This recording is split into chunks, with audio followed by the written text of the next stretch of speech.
This is Samantha's response to everybody being off that they canceled my order.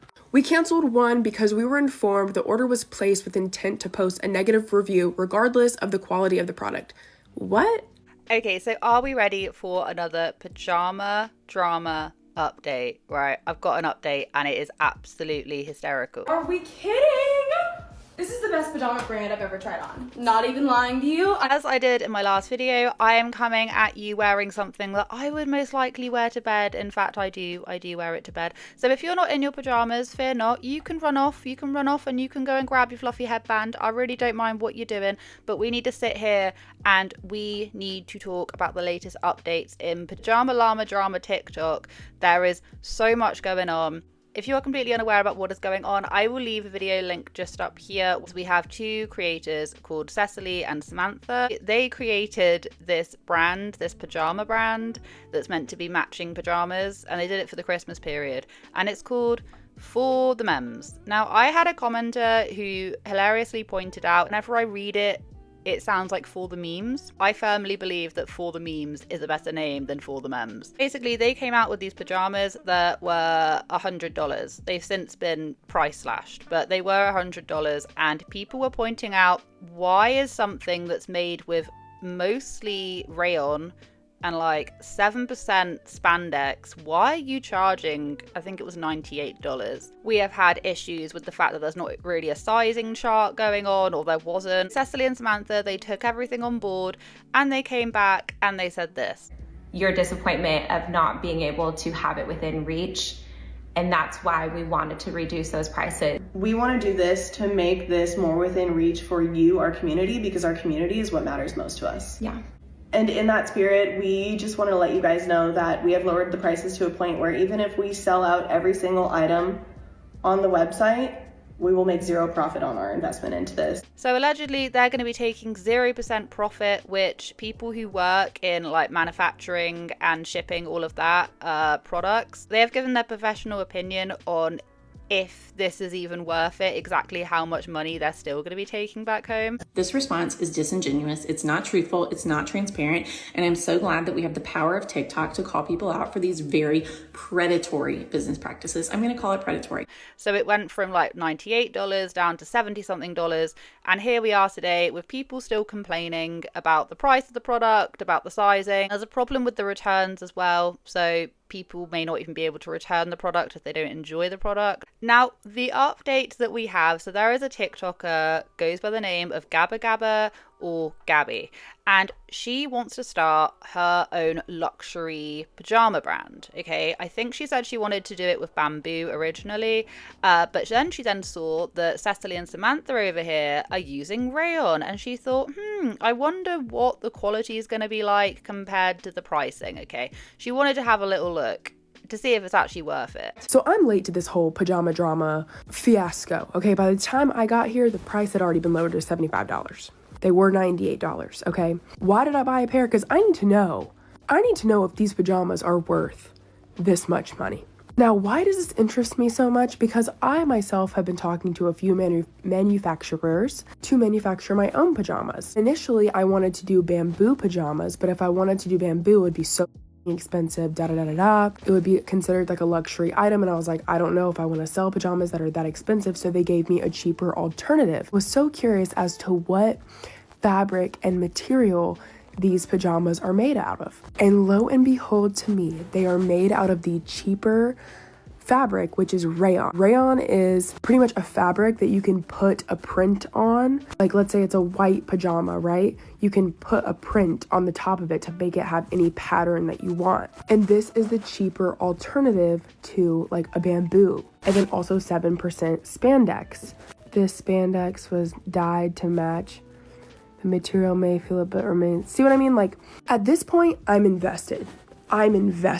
As somebody who's like thinking about making their own pajamas one day, I'm like, I've got to know, because whenever I did the math on how much I would have to sell them for, it was nowhere near $98, and I would still be making profit on the same material with a print. I don't know. Now, shortly after she came back home, she was checking her emails for the day, and she noticed that her order had been cancelled. And she went on and she saw, no, you can still go and buy the same one I wanted to buy. Why has it been cancelled? There is no reasoning. Well, as it turns out, Samantha and Cecily had cancelled the order and had basically turned around in a comment and had said, yeah, we had to cancel one order because of the likelihood, the risk of defamation and malicious intent. So you guys know the pajama drama. I ordered a pair of the $98 pajamas, said I wanted to give an honest review on them since there's all of this craze about them, pointed out the fabric of the pajamas is rayon, my experience working with manufacturers, saying that it's a cheaper alternative to bamboo, I placed my own order, spend my own money. They cancel my order, okay? I just wanted to give an honest review. I never said anything bad about the pajamas, never said that they looked bad. I ordered the set that I thought was the cutest. Samantha's response to everybody being pissed off that they canceled my order. We canceled one because we were informed the order was placed with intent to post a negative review regardless of the quality of the product. What?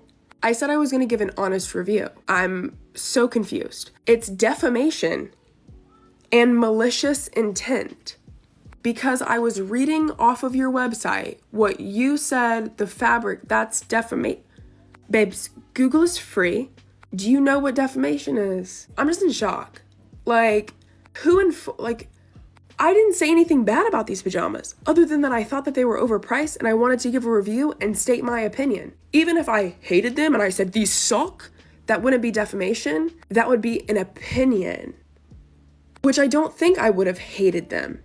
To be quite fair, the fact that this is the response to them canceling my order, I have no words. Which is just ridiculous. I have a bee in my bonnet, I have a bee up my ass about influencers who do this kind of thing, who send out, I know she wasn't sending out a cease and desist, but if you're threatening to do so, then, which it kind of felt a bit threatening. They are probably the types of influencers to send out cease and desist and claim defamation for an opinion. I have had this before, a little personal experience being a YouTuber. I have had this before. I had the ever lovely Aaron Williams, who was that racist lady off of Big Brother 10 or whatever. She's now formed a Texas mum talk group. Anyway, I said a couple of years ago that her diaper bag was overpriced and tacky, and I got a lovely little email from her cyber security people telling me that they could sue me for defamation, all because I had an opinion on a diaper bag that was and still is overpriced and tacky. I don't know if it's discontinued. I don't really know. What I'm trying to get at is that a lot of these actually mum talkers, funnily enough, because I've seen it go around quite a lot, these mum talkers and mum influencers, they will cry out defamation and they will send you a cease and desist if you give them a bad review. So it does get a little bit worse because Samantha had actually sent Gabby a message, a private, a DM, explaining it a little bit further as to why she had cancelled the order. I don't know how I missed this from 3 p.m. today. I saw the comment that I got tagged in first, but this was in my requests. Hey, I wanted to reach out personally, but the reason we canceled your order is because we were informed that you posted on Reddit. Posted on Reddit before you... What? I don't even have a Reddit. And that you intended to leave a bad review regardless of the quality, which is a crime and shows malicious intent to harm. Are you threatening me? Are you threatening me? If this information is incorrect, please let me know. No shade to you personally. I didn't even know who you were until this, just protecting ourselves, but wanted to give you the space to speak. Samantha, drop the screenshots, girl. Drop the screenshots of me on Reddit. You could trace every IP to every account on Reddit. I have one, I think. I have never posted a comment. I have never commented on anything. I only have it to read the snark pages about me. Obviously, no, that wasn't me. I think that we both know that. I wasn't posting on Reddit saying that I was going to give you a bad review. Are you well?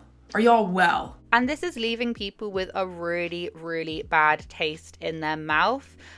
Samantha believes that, Gabby's original video was threatening to take down the pajamas, even though she wasn't trying to take down the pajamas. She just wanted to buy it so that she could review them.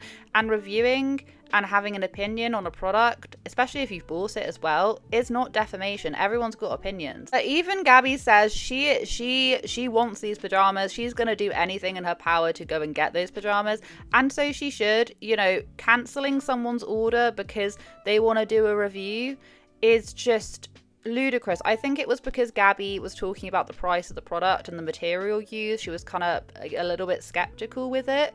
But that's just customer service. They're just gonna have to get used to it. And right on cue, I was scrolling and I then saw another video of one of their assistants. I don't know which one, but it was either Cecily's or Samantha's assistant, had come on and was like, hey guys, I'm doing an honest review. Roll the clip. What time it is? Let's do an honest review of Cecily Bauchmann and Samantha Bauchmann for the men's pajama launch. Rip this hoe open. Ooh! Here's the Santa set. Let's try her on. Oh my god, Mrs. Claus coming to town. Literally, this feels amazing. I look like a Christmas dream right now. Actually, like, I can't even discuss it. Something about this material has like a cooling method. I was sweating earlier and now I just feel, pockets are so long that I can fit my zins in them. Ooh, this is the cutest pajama set I've ever worn. This is great. And red is so my color. Next is the tartan set. This is the one that the entire Evans family is wearing on Christmas morning and Christmas Eve. So like, hello? This is perfect. Look how long it is. I love this so much. Like, it makes me just want to like... You know you doing that shit on purpose, baby. On the website, I'm one of the girls modeling. This print, I can't even deal. I feel like I'm wrapped in a little Christmas box. I heard this is butter soft. The print is to die for. And if you don't celebrate Christmas, this print is perfect for you. Wait, this is the best pajama brand I've ever tried on. Not even lying to you. I normally hate long sleeve pajamas on me. Something about this, like, wow. Might do another order and get op ready for Christmas Eve, and then the tartan for Christmas, and then Santa's just for me. This is what dreams are made of. Worth every bit of money. This is just the best. Like, and everyone was pointing out, aren't you their assistant? You're the assistant. I know that you're the assistant.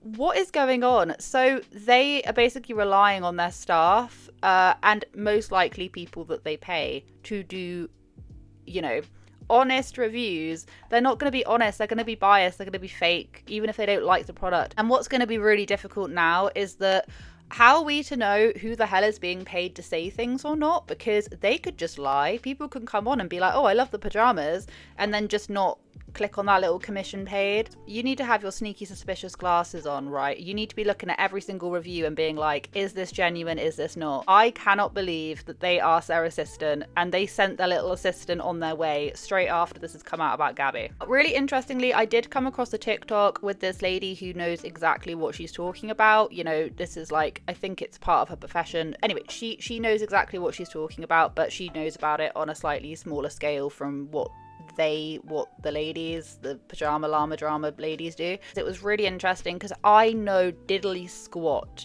about materials, right? Fashion is just not my thing.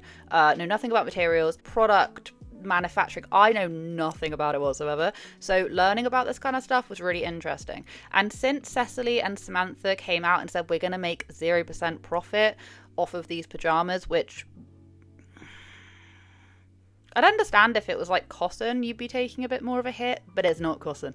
And this woman, I'll play the TikTok, but she basically, you know, uncovered that they'd still be making, I think it was like $63 profit, roughly. That she says is an extreme rough estimate based on what she knows. Before we get started, a few things. This is all speculation. I know nothing about their finances. I know nothing about their business.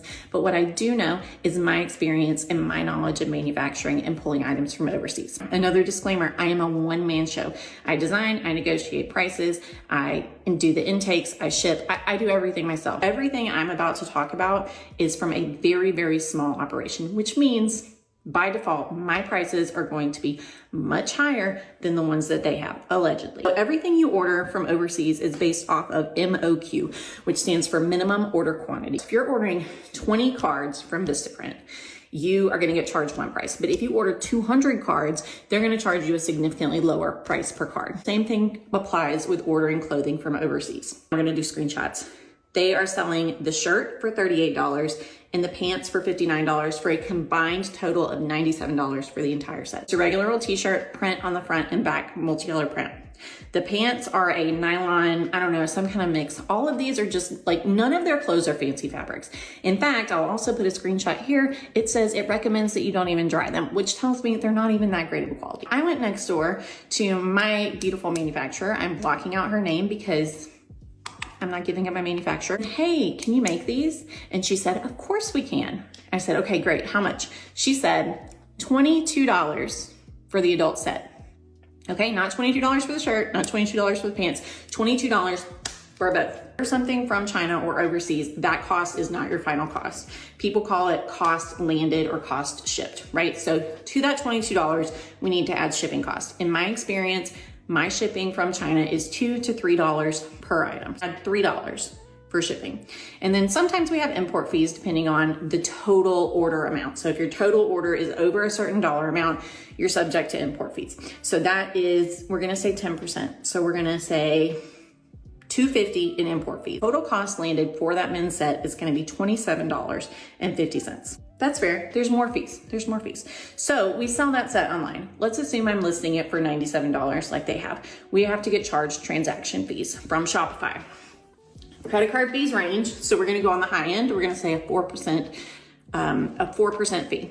That's going to be a total transaction fee of $3.88. Add that transaction fee, $3.88, to our total product cost of $27.50, meaning that that total item would cost me $31.38. Now I'm simplifying it a bit. There are some other fees that go into this, other costs, like, you know, suppliers will sometimes charge a custom print fee. These are probably custom prints. They probably paid to have a designer draw these designs, right? So we're simplifying it a bit. Sticking to the basic math, the total cost of this item is $31.38. Now, if I'm selling this item for $97, let's take out 97 minus $31.38. That leaves my profit for one outfit, $65.62. Don't come in the comments and tell me, oh, there's all these other fees, right? Of course there are for larger businesses, but $65 profit for one item is absolutely ridiculous, especially considering that we live in a market where Christmas pajamas are a dime a dozen. You can go to Target, Walmart, literally any store you walk into, Five Below has matching Christmas pajamas. And she's not the only one, okay? There have been other ones that I've seen pop up and people just going like, you know, I work in that industry and they're still making money. And people might say, well, that's just such a moot point, like, doesn't matter, you know, whatever, it really doesn't matter. But the thing is that, you know, it is incredibly disingenuous and it is lying. Allegedly, it's lying to your consumers to make them feel like, oh, they're doing a really nice thing by not taking any profit. Why would you set up a business, which I'm assuming they want to see succeed beyond Christmas, and not make any profit in your very first month of opening? This is me just being very naive and not understanding fully how things work, but I can imagine maybe there were loans involved, maybe, you know, startup businesses, you know, without knowing their income, can apply for money to set up things. You could have loans, you could have loads of people that you're needing to pay. In your very first month, not taking any profit whatsoever just seems like the dumbest thing to do. That doesn't make any sense to me, coming from someone who knows absolutely nothing about any of these things. So between them cancelling orders because they don't want reviews, honest reviews, them sending their staff to create these TikToks saying that they're great, and then people then coming out and saying, actually, they're lying, they're being disingenuous about the 0% profit thing, it's not looking good. Honesty is key, and if you allow other people to tell you if your product is good or bad, that's the best thing. If they want to see this business succeed, right, surely you'd want to hear honest reviews. If people don't like it, then you can then go back to the drawing board and go, right, how do we make this better? Getting feedback from your customers is literally the thing. But because loads of these, and it's not just mummy vloggers, it's influencers, men and women in general, they start side businesses and they're so used to, you know, having brands reach out, having brands want to give them money to do this and that, and having people Some people be difficult, but you know, some people like adoring and going, we love you, we love you, we love you, not really having to hear any bad feedback because they can just block and they can create little echo chambers. Well, the minute you start making product and people who don't even know you personally or know you as the influencer starts buying your product, you have to listen to feedback. It doesn't matter. Like, I believe you should listen to feedback. Even if you are an influencer, I don't believe in blocking people unless they're being directly attacking you on things. You shouldn't block people for having an opinion. You shouldn't create echo chambers like that, because then how can you improve? Like, how can you improve? If you're an influencer, you are your own brand. You are the brand. If you're an influencer content creator, you become your own brand, and you need to be able to bloody listen to people when they're giving you feedback. And especially if you're then going on to sell an actual product, like a physical thing, take it in. The thing is, this is a tale as old as time. This is not just them. Loads of influencers do it, and they cry defamation the minute you say that their diaper bags are overpriced and tacky, or, you know, their pajamas are a little bit expensive. They don't like it. That's pretty much all I've got for you today. I really hope you enjoyed today's video. I hope you guys have a wonderful day wherever you are in this world. Take care of each other, take care of yourselves, and I will catch up with you guys in the next video.